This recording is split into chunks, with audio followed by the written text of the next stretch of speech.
Let me tell you something a lot of women never get taught growing up. We're raised to keep the peace, to smooth things over, to make a man feel comfortable at all cost. And that's beautiful in a lot of ways. But there's one thing nobody warns you about. Sometimes the very thing that makes a man feel too comfortable is the same thing that makes him stop chasing you. Today we're talking about ego. Not in a manipulative way, not in a play games way, but in a real psychological way. Because a man's ego isn't his weakness, it's his engine. And when you understand how to work with it instead of constantly soothing it, something shifts. He doesn't just like you. He starts to need to prove himself to you. Stick with me, because what I'm about to share will change how you see every relationship you're in starting today. Now, before I go further, I want you to understand something about how men are built emotionally. Because most women get this backwards. We're taught that men want a woman who agrees with everything, who never pushes back, who makes life as smooth and frictionless as possible. And sure, on the surface, that sounds like what a man would want.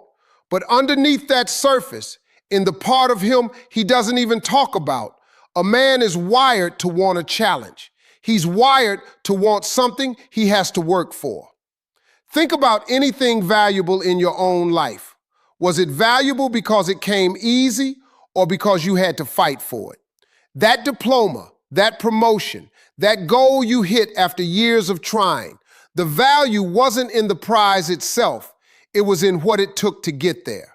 Men experience love the exact same way. If a relationship requires nothing of him, if there's no effort, no uncertainty, no moment where he has to rise to the occasion, then in his mind, the relationship has no weight. It's just there. And things that are just there don't get protected, don't get prioritized, and eventually don't get respected. This is why I want to talk to you about ego, because ego is not a bad word. Society has turned ego into something we associate with arrogance, with selfishness, with men who think too highly of themselves. But that's not what I'm talking about here. I'm talking about a man's internal sense of worth, his need to feel capable, his need to feel like he matters, like he's needed, like he's doing something right.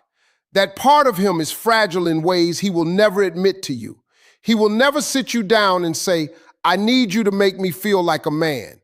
He doesn't even have the language for it half the time. But his actions will tell you everything. Watch how he reacts when you compliment something he did. Watch how he lights up when you tell him you're proud of him. Watch how he gets quiet, almost shy, when you acknowledge his effort. That's not weakness. That's the truest, most honest part of him peeking through. So here's the first thing I need you to understand, and it's going to set the tone for everything else I tell you today. A man who never feels challenged will never feel grateful. Gratitude requires friction. It requires the possibility of loss. If he knows with 100% certainty that you are not going anywhere, no matter what he does, no matter how he treats you, no matter how little effort he puts in, why would his brain bother working overtime to keep you? I'm not telling you to be unpredictable for the sake of being unpredictable.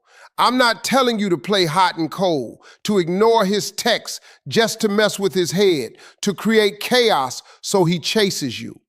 That's not maturity, that's manipulation. And it always backfires eventually because it's built on a lie. What I am telling you is this: stop erasing yourself to keep him comfortable. Stop shrinking your standards, your time, your opinions, your boundaries, just so there's never a moment of tension between you two. Because tension, used the right way, is not the enemy of love. It's actually one of its biggest ingredients. Let's talk about what happens when a woman becomes too available, too agreeable, too easy to read. I've seen this story play out so many times, it almost writes itself. A woman meets a man. She likes him, and because she likes him, she wants to make things easy for him. She replies instantly. She rearranges her schedule around his. She agrees with his opinions even when she doesn't fully agree. She laughs at jokes that aren't even that funny. She tells him exactly how she feels the moment she feels it, leaving nothing to wonder about. And in her mind, she's doing everything right. She's being honest. She's being kind. She's being open. But in his mind, something very different is happening. His brain, which is wired for pursuit, for goals, for problems that need solving, suddenly has nothing left to chase. There's no mystery. There's no question mark. There's no, I wonder what she's thinking, or I wonder if she's into me as much as I'm into her. It's already answered. And once a question is answered, the brain stops asking it. This is the part where I need you to really listen, because I'm not telling you to lie about your feelings or to suppress who you are. I'm telling you that there's a difference between being honest and being an open book with no chapters left to turn. A woman who has her own world, her own friendships, her own goals, her own standards she won't bend on, naturally creates intrigue. Not because she's trying to, but because a full life simply doesn't revolve entirely around one person. And men notice that. They notice when a woman's world doesn't collapse the moment they walk into it. They notice when she has somewhere to be, something she's working on, people who matter to her besides him. That's not playing games. That's just having a life. And having a life is, ironically, one of the most attractive things a woman can bring into a relationship, because it tells him, without you ever saying a word, that you are valuable with or without him. Now let's get into the second thing, because this one trips up even strong, confident women. It's about praise, and specifically about not giving it too freely. I want to be clear here. I am not telling you to withhold love or affection or kindness from a man as some kind of strategy. That's cold, and it's not what builds real intimacy. What I am telling you is this: praise that is earned means something. Praise that is given automatically, regardless of effort, regardless of behavior, starts to lose its value. The same way a currency loses value when you print too much of it. If a man does something thoughtful and you praise him, that's beautiful, that's healthy, that's exactly what should happen.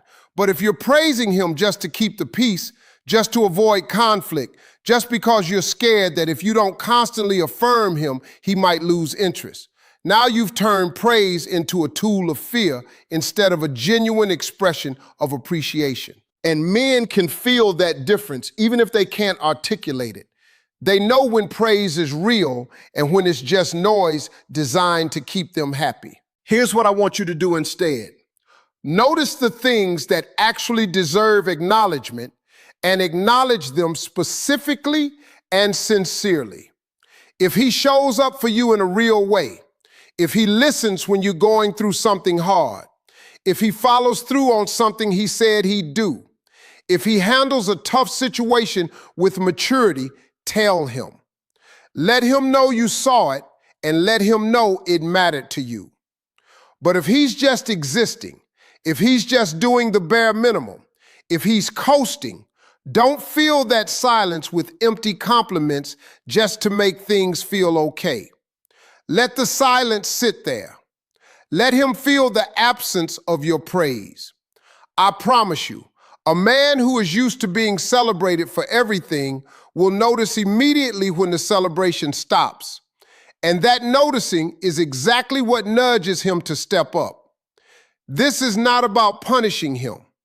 This is about being honest with your energy instead of spending it on things that don't deserve it. Now, the third thing, and this might be the hardest one for a lot of women to hear, because we are taught from a young age to be endlessly understanding, endlessly patient, endlessly forgiving. And those are wonderful qualities in the right context.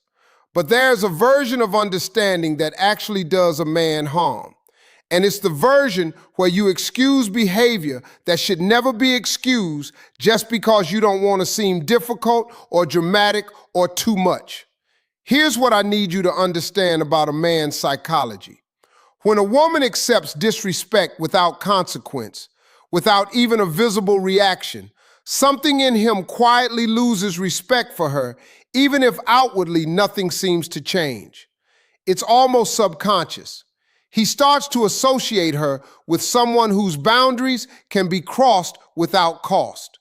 And once that association forms, it is incredibly difficult to undo, because now he's operating from a place where he believes he can do less and still keep you. This is why I always tell women, your reaction to disrespect is not drama, it is information. When you calmly, clearly, without yelling, without begging, without over-explaining, let a man know that certain behavior is not acceptable to you, and you follow that up with actual consequences, not threats, not ultimatums, just real, lived consequences, something happens in his mind. He recalibrates. He starts to understand that you are not a bottomless well of patience that he can draw from indefinitely. You have a floor, you have a limit, and men, whether they admit it or not, respect limits. They might test them, sure, that's human nature, but once they hit a real consistent limit, something in them shifts from how much can I get away with to how do I keep this woman in my life. That shift is everything. That shift is the difference between a relationship where you are constantly chasing his attention and a relationship where he is constantly working to keep yours. Let me give you a picture of what this actually looks like in real life, because I don't want this to just sound like theory. Imagine a woman who every time her man cancels plans last minute says it's fine with a smile, even though it's not fine, even though it stings every single time. She tells herself she's being easygoing, low maintenance, the kind of woman men love because she doesn't make a big deal out of things. But what she's actually doing is teaching him, lesson after lesson, that his time is worth more than hers, that her feelings are negotiable, that he can keep doing this without ever facing a real reaction. Now imagine a different woman.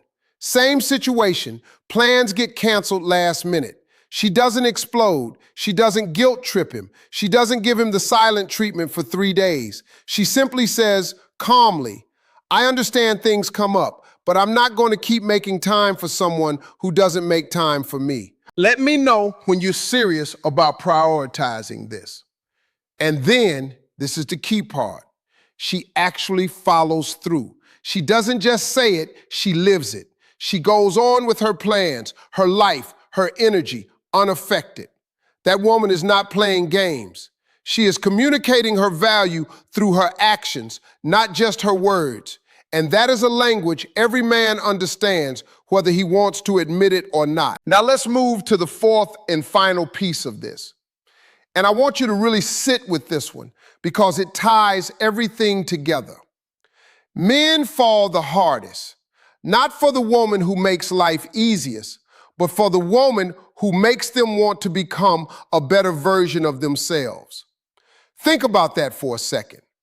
Every man somewhere deep down has a version of himself he hasn't quite become yet.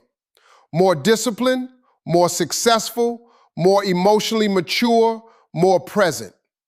Most women never tap into that part of a man because they're too busy trying to be agreeable, trying to be the chill girlfriend, trying to avoid ever pushing him toward growth because they're scared he'll feel nagged or controlled. But here's the secret. When a woman holds a standard, not through criticism, not through nagging, but simply through the way she carries herself, the way she expects to be treated, the way she refuses to settle for less than what she deserves, a man feels that. And instead of resenting it, the right man rises to meet it. He starts to want to be the kind of man who is worthy of a woman like that. That desire, that internal motivation to become better for you is not something you can demand or force. It's something that gets activated when he senses that you actually believe in your own worth. This is why self-respect is without question the single most attractive quality a woman can have. More than her looks, more than how accommodating she is, more than how much she does for him. A woman who knows her worth doesn't need to announce it, doesn't need to prove it, doesn't need to convince anyone of it. It shows up in small, quiet ways.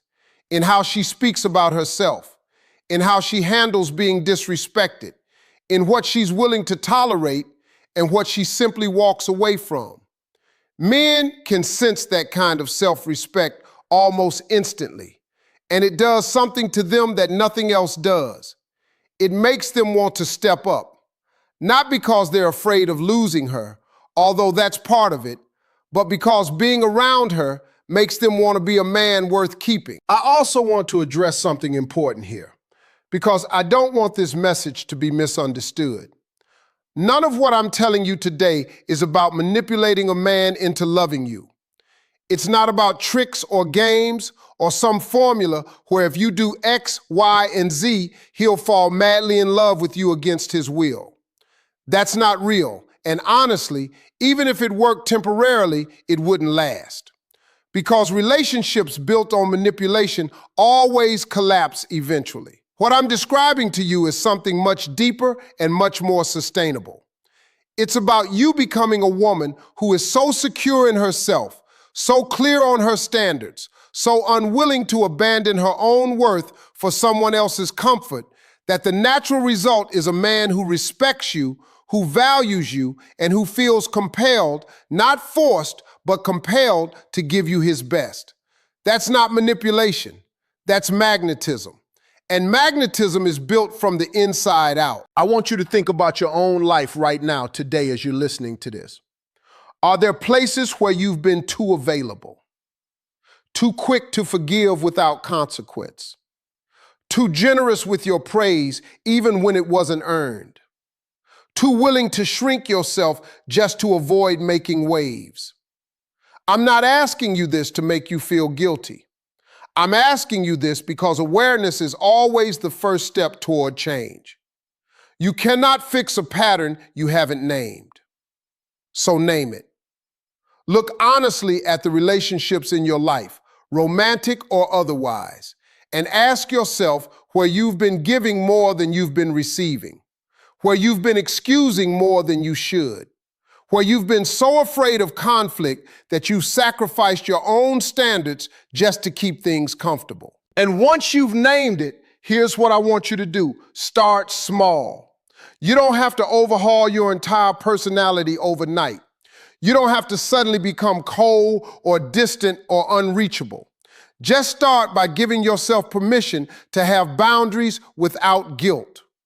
Start by noticing when you're about to excuse behavior that actually bothered you. And instead of swallowing it, say something calmly, clearly, without apology. Start by withholding praise for things that don't deserve it, not out of spite, but out of honesty. Start by reminding yourself every single day, if you need to, that your time, your energy, your love, all of it has value. And value is not something you give away for free just to keep someone around. Because here's the truth that I want you to walk away with today. The right man, the one who is actually capable of loving you the way you deserve, will not be scared away by your standards. He will be drawn in by them. He will see a woman who respects herself and think, I want to be part of that life. He will see a woman who doesn't bend for everyone and think, I want to be someone she doesn't bend for, but chooses anyway. That is the kind of love that lasts, because it's built on mutual respect, not on one person constantly performing for the approval of the other. And any man who walks away because you finally started respecting yourself was never going to give you the kind of love you deserve in the first place. Let him go. Let him go and make room for the one who actually shows up. I want to leave you with this last thought because I think it sums up everything we talked about today. You were never put on this earth to make yourself small so someone else could feel big. You were never meant to abandon your worth just to keep a man comfortable. Real love, the kind that lasts, the kind that grows, the kind that makes both people better, that kind of love is built on two people who respect each other enough to be honest, to hold standards, to show up fully as themselves, and to let the relationship be a place where both people are challenged to grow. not a place where one person quietly disappears to keep the peace. So starting today, I want you to choose yourself first. Not in a selfish way, but in a way that says, I know my worth and I will not negotiate it away. Because when you do that, when you truly embody that, you won't have to chase love anymore. It will come find you and it will stay because it will finally be facing a woman who knows exactly what she's worth.